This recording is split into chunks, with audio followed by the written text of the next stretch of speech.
வணக்கம், வாழ்க வளமுடன், வாழ்க மகிழுடன். என் பேர் ராஜபூபதி, நிறுவனம் மற்றும் பயிற்றுனர் ரேடியன் ஐஏஎஸ் அகாடமி. ஸோ உங்களுடைய சில முக்கியமான கமெண்ட்ஸுக்கு வந்து ரிப்ளை பண்ணுறேன். கேன்சல் பண்ணது என்னன்னு தெரியாது, படிக்கவே முடியலை. What is the need of justice for women group even after? ஆமாம், இங்கே ஆஃபீஸ் நம்பருக்கு அனுப்பிச்சிருந்தாங்க சில ஸ்க்ரீன்ஷாட் எடுத்து. ஸோ அதில் வந்து பார்த்திங்கன்னா இந்த ஜஸ்டிஸ் ஃபார் விமன் அப்படின்னு சொல்லி ஏதோ ஒரு குரூப், வாட்ஸ்அப் குரூப் அனுப்பிச்சிருக்கா சொன்னாங்க. ஸோ அதில் வந்து அவங்க டிமாண்ட் பண்ணுறது வந்து பார்த்திங்கன்னா 40% ஹரிசாண்டல் ரிசர்வேஷன் டிமாண்ட் பண்ணுறாங்க, இல்லைன்னா பழைய மாதிரி அப்படின்ற மாதிரி பண்ணுறாங்க. ஸோ அது ஒவ்வொருத்தவங்களுக்கும் ஒவ்வொரு உரிமை, சரிங்களா? ஸோ அது அவங்க பண்ணுறது அவங்களுடைய உரிமை, சரிங்களா? அது யார் டிசைட் பண்ணணும் அப்படின்னா கவர்மெண்ட்டும் கோர்ட்டும் தான் டிசைட் பண்ணணும். ஸோ இப்போதைக்கு இந்த மாதிரி பண்ணதுனால more than 70% of the girls are there. Horizontal பண்ணாங்க அப்படின்னா கிட்டத்தட்ட 50-50 வரும். இவங்க டியர் பிரதர்ஸ் அண்ட் சிஸ்டம், இன்னும் நம்ம டிஎன்பிசியில் நிறைய மாற்றங்கள் டிமாண்ட் பண்ண வேண்டி இருக்கிறது. சிலபஸ், லாங்குவேஜ், ஏஜ் லிமிட்டன்ட்டு, இதுக்கு ஒரு ஒற்றுமை இல்லாமல் மென் வர்சஸ் உமன்னு விளையாட்டா பிள்ளைங்க மாதிரி அடிச்சுட்டு கிடந்தா அதெல்லாம் எப்போ முடியும், ரைட்? ஸோ இவங்களோட கருத்தை சொல்கிறாங்க. ஸோ இதுவும் ஒரு ஒற்றுமையாக இருந்தால் தான் சில விஷயங்கள்லாம் நீங்கள் சாதிக்க முடியும். ஆனால் மற்ற முக்கியமான நிறைய விஷயங்கள்லாம் இருக்குது அவங்க சொல்கிற மாதிரி. பார்த்தீங்கன்னா கொஷின்ஸ் எல்லாம் பார்த்தீங்கன்னா ரொம்ப பழைய கொஷின்ஸ் எடுக்கிறது, டிரான்ஸ்லேஷன் தப்பாக இருக்கிறது, மதிப்பெண்கள் ஒழுங்காக போடுறது இல்லை, ஃபைனல் கீஸ் வெளியிடுறது இல்லை, இந்த மாதிரி விஷயங்கள். ஸோ இதெல்லாம் நீங்கள் என்ன பண்ணலாம் அப்படின்னா, நீங்கள் இப்போ டிஎன்பிஎஸ்சி மெம்பர் இருக்கார்ல, ஸோ அவர் மெம்பரை வந்து டேக் பண்ணி ட்விட்டரில் வந்து சொல்லுங்கள். முக்கியமானது ஃபைனல் கீஸை விடணும். அதானே டிரான்ஸ்பரண்ட்னா அதானே முக்கியம். ஸோ டிரான்ஸ்பரன்சிக்கு ஃபைனல் கீயை விட சொல்லணும். அதுக்கப்புறம் நீங்கள் வந்து ஏஜ் லிமிட் கேட்கலாம். தமிழ் எழுதுறவங்களுக்கு ஒழுங்காக மதிப்பெண் போடுறது கிடையாது.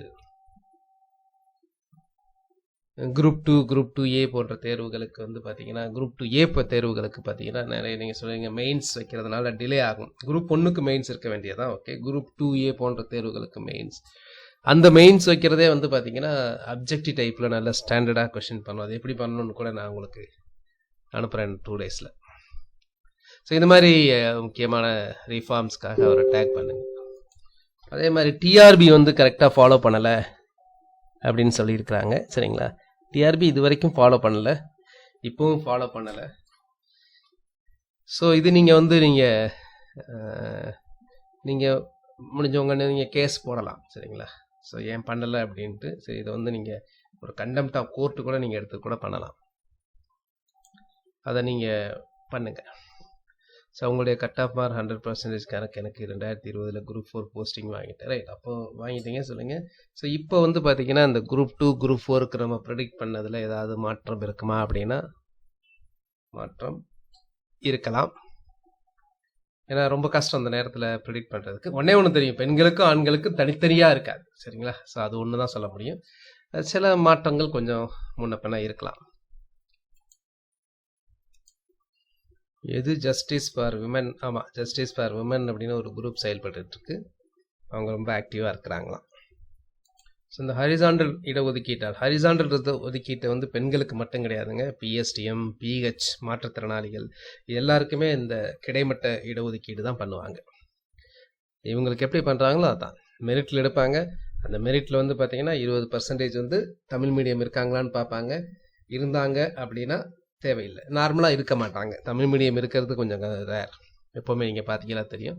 ஸோ அப்போ தமிழ் மீடியம்ன்றதுனால தமிழ் மீடியத்துக்கு வந்து பார்த்தீங்கன்னா திரும்ப வெளியே இருந்து சில பேரை எடுக்க வேண்டி வரும். அதனால் நீங்கள் பிஎஸ்டிஎம் இருக்கிறவங்களாம் வருத்தப்பட தேவையில்லை. கார்த்திகேயன் அதை அவங்க கேட்குறாங்க, சரிங்களா? ஸோ இந்த டெமோக்ராட்டிக் கண்ட்ரியில் ஒவ்வொருத்தவங்களுக்கும் அவங்களுக்கு என்ன தேவையோ அதை கேட்பதற்கு உரிமை உண்டு. பார்க்கலாம் என்ன நடக்கும் அப்படிங்கிறது. அதை டிசைட் பண்ணுறது வந்து நீங்களோ நானோ கிடையாது, அரசாங்கமோ உயர் நீதிமன்றம் அல்லது உச்ச நீதிமன்றம் தான். டிஆர்பிக்கு கேஸ் போடுங்க, சரிங்களா? டிஆர்பி சரியாக பண்ணலை அப்படின்னு சொல்லிட்டு நீங்கள்லாம் சேர்ந்து ஒரு கேஸ் போடுங்க, நல்லது நடக்கும். திரும்ப இதுக்கு 50% ரிசர்வேஷன் வேணும்னு கேட்குறீங்க. இப்போ இருக்க பிரகாரம் பண்ணாங்கன்னா 50% தான் ஆட்டோமேட்டிக்காக வரும். கொஞ்சம் முன்னே போகும். சில இதில் பெண்கள் முன்னாடி போவாங்க, சில இதில் மோஸ்ட்லி நிறைய இதில் பெண்கள் தான் அதிகமாக வருவாங்க. 50% அவங்க தான் கிராஸ் பண்ணுவாங்க. சில சமயத்தில் வந்து பார்த்தீங்கன்னா ஆண்கள் கிராஸ் பண்ண வேண்டி வரும். சில பேர் இன்னும் பாருங்கள், பெண்களுக்கு இந்த 30% பத்தாது. நல்லா புரிஞ்சுக்கிங்க, 30% மட்டும் கிடையாது. திரும்ப திரும்ப அதே மிஸ்டேக்கு தான் பண்ணுறீங்க. ஆட்டோமேட்டிக்காகவே மெரிட்லேயே 30% வந்துடுவாங்க. 30% இல்லை, கூடவே வந்துடுவாங்க. சரிங்களா? ஸோ எந்த ஒரு தேர்வு வச்சாலும் கிட்டத்தட்ட 50% தான் ஆண்களும் பெண்களும் வருவதாக இருப்பாங்க. நீங்கள் பாருங்கள், ரிசல்ட்ஸ் வந்த உடனே உங்களுக்கு தெரியும். தேர்வுகளே அதிகமாக எழுதுறதே பெண்கள் தான். இப்போ இன்னைக்கு நடந்த இஓ எக்ஸாம் எடுத்துங்க. இஓ எக்ஸாம்ஸ்க்கு வந்து பார்த்தீங்கன்னா இதுக்கு முன்னாடி பெண்களே வந்து எலிஜிபிளே கிடையாது. அப்புறம் தான் மாற்றினாங்க பெண்களும் எழுதலான்ட்டு. இன்னைக்கு நடந்த எல்லா ஹால்லையும் வந்து ஸ்டூடெண்ட்ஸ் என்ன சொன்னது அப்படின்னா, நிறைய பேர் வந்து பெண்கள் தான் அதிகமாக வந்து இந்த எக்ஸாம்ஸ் எழுதுறாங்க அப்படின்னு சொன்னாங்க. சார், டெலிகிராமில் புதுமை பெண்கள் ஒரே 40% இடஒதுக்கீடு கிடைக்க வேண்டுமா? சரிங்களா? ஸோ ஏன்னா அரசு சொல்லியிருந்தாங்க 40% கிடைமட்ட ஒதுக்கீடு அப்படின்ட்டு. இப்போ நீங்களே ஜஸ்டிஸ் ஃபார் மென்லேயே ஆரம்பத்தில் என்ன சொல்லியிருந்தாங்க அப்படின்னா நீங்களே பார்க்கலாம். குறிக்கோள் என்னவா இருந்தது ஆரம்பத்தில் அப்படின்னா, எங்களுக்கு வந்து ஹாரிசான்டல் ரிசர்வேஷன் வரணும், அந்த 30% 40% ஆற்றினா கூட ஒன்றும் பிரச்சனை கிடையாது அப்படின்ற மாதிரி தான் ஜஸ்டிஸ் ஃபார் மென் குரூப்போட ஆரம்பத்தில் அதோட ஸ்டாண்டே இருந்தது. 40% கொடுத்தா கூட ஒன்றும் பாதிப்பு ஆண்களுக்கு வராது. அதாவது ஹாரிசான்டலாக அது இது பண்ணணும். எல்லாருக்குமே பிரச்சனைகள் தான். ஸோ பெண்களுக்கு சில கூடுதலாக சில சுமைகள் பிரச்சனைகள் இருக்கலாம். நீங்கள் மதுரை கார்பரேஷன் நீங்கள் பார்த்தீங்கன்னா குழந்தைய கொண்டாந்துட்டு தொட்டில் ஆட்டி விட்டுட்டே காலிலேருந்து படிச்சுட்டு போகிறவங்களாம் இருக்கிறாங்க. அவங்க வீட்டில் வந்து பார்த்தீங்கன்னா எல்லாத்துக்கும் சம்மதம் கொடுக்கணும் அப்படின்றது கஷ்டம். எல்லாத்துக்கும் ஒரு அந்த வீட்டோட கோஆப்ரேஷன் இருந்தால் தான் படிக்கவும் முடியும். அது வந்து பார்த்தீங்கன்னா பொதுவாக வந்து பெண்களுக்கு கொஞ்சம் கம்மியாக தான் இருக்கும். ஸோ அதற்காக தான் அந்த ரிசர்வேஷன் 30% இருக்கணும் அப்படின்னு கொண்டாந்தது. டிஆர்பி போர்டுக்கு மேலே நீங்கள் உடனே ஒரு நல்ல லாயரை கன்சல்ட் பண்ணுங்கள். கன்சல்ட் பண்ணி நீங்கள் அந்த ஸ்டெப் எடுங்க. எது இருந்தாலும் இப்போ பார்த்தீங்கன்னா நீதிமன்றம் போனால்தான் வழி கிடைக்கும் அப்படின்ற மாதிரி ஆயிடுது. நீதிமன்றம் போகிறதுக்கு செலவு பண்ண வேண்டியிருக்கு.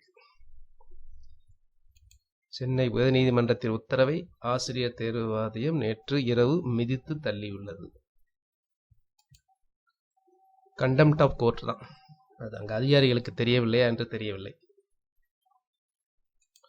Sir, open category 31% horizontal reservation இனிமேல் கொடுக்க மாட்டாங்களா? அப்படிலாம் கிடையாதுங்க. ஓப்பன் கேட்டகரியிலையும் பெண்களுக்கான இடஒதுக்கீடு கண்டிப்பாக கொடுக்கணும். அப்படி கொடுக்காம பிசி ஓபிசி அப்படி கொடுத்தாங்க அப்படின்னா அது பார்ஷியாலிட்டியே வரும். அது வந்து எகெயின்ஸ்ட் கான்ஸ்டியூஷன்.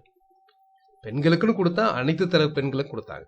இப்போ பார்த்தீங்கன்னா உத்தரகாண்டில் நீங்கள் பார்த்தீங்க அப்படின்னா பெண்களுக்கு உத்தரகாண்டில் இருக்கக்கூடிய மாநில பெண்களுக்கு மட்டும்னு கொடுத்தாங்க. அப்போ அதை தான் வந்து கோர்ட் வந்து அன்கான்ஸ்டியூஷனல்னு சொல்லுது. பெண்களுக்குன்னு கொடுத்தீங்கன்னா அதென்ன உத்தரகாண்டில் இருக்கிற பெண்களுக்கு, அனைத்து பெண்களுக்கு, மற்ற மாநிலங்கள் அப்ளை பண்ணுவாங்கள்ல, அங்கே யார் அப்ளை பண்ணாலும் எல்லா பெண்களுக்கும் கொடுக்கணும். இப்போ இந்த இதில் பார்த்தீங்க அப்படின்னா நீங்கள் வேறு ஸ்டேட்டில் இருக்கிறவங்களும் நம்ம டிஎன்பிசி எக்ஸாம்ஸ் எழுதலாம். ஸோ அவங்களும் எழுதுனாங்க அப்படின்னா அவங்க பெண்கள் இருந்தாங்கன்னா அவங்களுக்கும் ஹரிசான்டல். ஏன்னா வேறு ஸ்டேட்டில் நீங்கள் எழுதும்போது ஓசியில் வருவாங்க, அவங்களுக்கு ரிசர்வேஷன் கொடுக்கணும் பெண்களுக்கு, பிஎஸ்டிஎம்க்கு. ஸோ ஹரிசான்டல் ரிசர்வேஷன் அப்படிங்கிறது உள்ஒதுக்கீடுங்கிறது ஒவ்வொரு கேட்டகரிக்குள்ளேயும் வரும். ஓப்பன் கேட்டகரி 31%க்குள்ளேயும் வரும்.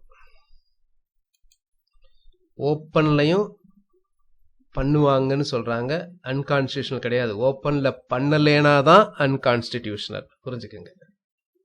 மற்றதில் பண்ணி ஓப்பனில் பண்ணலேனா, குறிப்பாக இந்த சிறப்பு இடஒதுக்கீடு.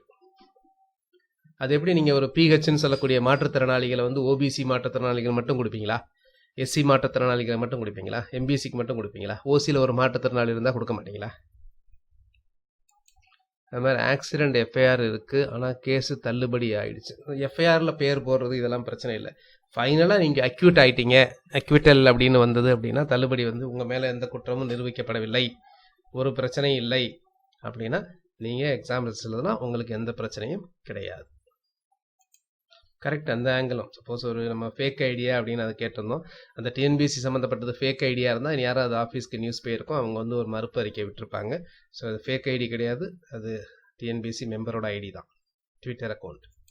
இன்டர்காஸ்ட் மேரேஜ்க்கெல்லாம் ப்ரையாரிட்டி வந்து இந்த டிஎன்பிசி மூலமாக வரக்கூடிய ரெக்ரூட்மெண்ட்டில் இல்லை, வேறு நாமினேட் பண்ணுவாங்கல்ல அந்த மாதிரி ஒரு டைரக்ட் ரெக்ரூட்மெண்ட் இருக்குல்ல, அதில் வேணால் இருக்கலாம். அதில் தான் அந்த முதல் தலைமுறை பட்டதாரி அதுக்கெல்லாம் சொல்லியிருந்தாங்க. இப்போ இன்டர்காஸ்ட் மேரேஜுக்கு வந்து பார்த்தீங்கன்னா நீங்கள் ஒரு ப்ராக்டிக்கல் டிஃபிகல்ட்டி பாருங்கள். இன்டர்காஸ்ட் மேரேஜுக்கு நீங்கள் கொடுத்துட்டீங்க அப்படின்னா வேலை வாங்கின பின்னாடி வந்து பார்த்தீங்கன்னா அவங்க டைவோர்ஸோ அந்த மாதிரி கூட பண்ணிட்டு போயிடலாம். இதுக்குன்னே இன்டர்காஸ்ட் பண்ணுற மாதிரி கூட பண்ணிட்டு வந்து அதுக்கப்புறம் வந்து பிரிஞ்சுக்கலாம். அந்த மாதிரி ஏகப்பட்ட ப்ராக்டிக்கல் இஷ்யூஸ் இருக்குது. ஸோ இதுதான் நம்ம பண்ணிகிட்டு இருக்கோம். தமிழில் எழுதுகிறவங்களுக்கு மதிப்பெண் ஒழுங்காக போடணும், இங்கிலீஷ் எழுதுகிறவங்க மாதிரி. குரூப் 1ல் பிஎஸ்டிஎம் வச்சுட்டு இங்கிலீஷ் எழுதுகிறாங்க. அதாவது முன்னாடி எழுதிக்கிட்டு இருந்தாங்க, இப்போ அந்த மாதிரி எழுதுறது கம்மியாயிருக்கும். ஏன்னா இப்போ 1ஆவதுலேருந்து 12ஆவது வரைக்கும் தமிழ் மீடியம் படிச்சிருக்கணும். அப்புறம் காலேஜ் இங்கிலீஷ் மீடியம் படிச்சுட்டு அதுக்கப்புறம் ஒரு டிகிரி கண்டிப்பாக தமிழ் மீடியங்கும் போது மோஸ்ட்லி எல்லாருமா அப்படின்னு தெரியல, மேபி 1 or 2 எக்ஸப்ஷன் இருக்கும். பட் அதுக்கு முன்னாடி அப்படி கிடையாது. நிறைய பேர் பிஎஸ்டிஎம் வந்து தமிழ் மீடியத்தில் எழுதி தான் வாங்கியிருக்கிறாங்க. தமிழ் பிஎஸ்டிஎம்பாங்க, ஆனால் இங்கிலீஷ் மீடியத்தில் எழுதியிருப்பாங்க. திரும்ப ஏதோ கேஸ் பண்ணியிருக்காங்களா, உண்மையாவா? அப்படி உண்மையாக இருந்தால் எதுக்காக பண்ணியிருக்காங்கன்னு சொல்லுங்கள். தெரியல, அப்படி எதுவும் தெரியல. மேபி கேவியட் போட்டிருப்பான். கேவியட்னா வேறு யாராவது பண்ணியிருந்தாங்கன்னா, சுப்ரீம் கோர்ட்டில் போய் இதுக்கு எகெயின்ஸ்டாக பண்ணாங்க அப்படின்னா, அது மாதிரி பண்ணாங்களா எங்களுக்கு இன்ஃபார்ம் பண்ணுங்கள், எங்களையும் ஒரு பார்ட்டியாக சேர்த்துக்குங்க, எங்களையும் கன்சல்ட் பண்ணிவிட்டு நீங்கள் வந்து ஏதாவது ஜட்ஜ்மெண்ட் கொடுங்க அப்படிங்கிறதுக்காகவா இருக்கும். மற்றபடி இதுக்கு வந்து கவர்மெண்ட் இப்போதைக்கு அப்பீல் போகிறதுக்கு வாய்ப்பு 99.9% கிடையாது. குரூப் 2 மெயின்ஸ் இந்த எக்ஸாம்ஸுக்கு அப்புறம் வருமா? கண்டிப்பாக குரூப் 1 ப்ரிலிம்ஸ்க்கு அப்புறம் தான் வரும். நவம்பரா, மேபி டிசம்பர், ஜனவரியில் நடந்தால் கூட அடுத்த வருஷம் குரூப் 2 மெயின்ஸ் நடந்தால் கூட ஆச்சரியப்படுறதுக்கு இல்லை. இப்போ இவங்க எவ்வளோ சீக்கிரம் ரிசல்ட்ஸ் போடுறாங்க அப்படிங்கிறத பொறுத்து தான். ஏன்னா குரூப் 1 ப்ரிலிம்ஸுக்கும் குரூப் 2 மெயின்ஸுக்கும் கொஞ்சம் இடைவெளி கண்டிப்பாக கொடுப்பாங்க. 140 பிஎஸ்சி நோ பிஎஸ்டிஎம் நிறைய வாய்ப்புகள் உண்டு. குரூப் 1 தள்ளி போனதுக்கு காரணம் வந்து அவங்க சொல்கிறாங்க இது இருக்கலாம் அப்படின்றாங்க. இந்த ஜெயந்தி, தேவர் ஜெயந்தி, குரு பூஜை அதுக்காகத்தான் தள்ளி வச்சிருக்கிறது தான் வாய்ப்புகள் உண்டு. ஏற்கனவே குரூப் 1 அப்ளை பண்ணியிருந்தா தான் இனிமேல் நீங்கள் அப்ளை பண்ண முடியாது. நன்றி.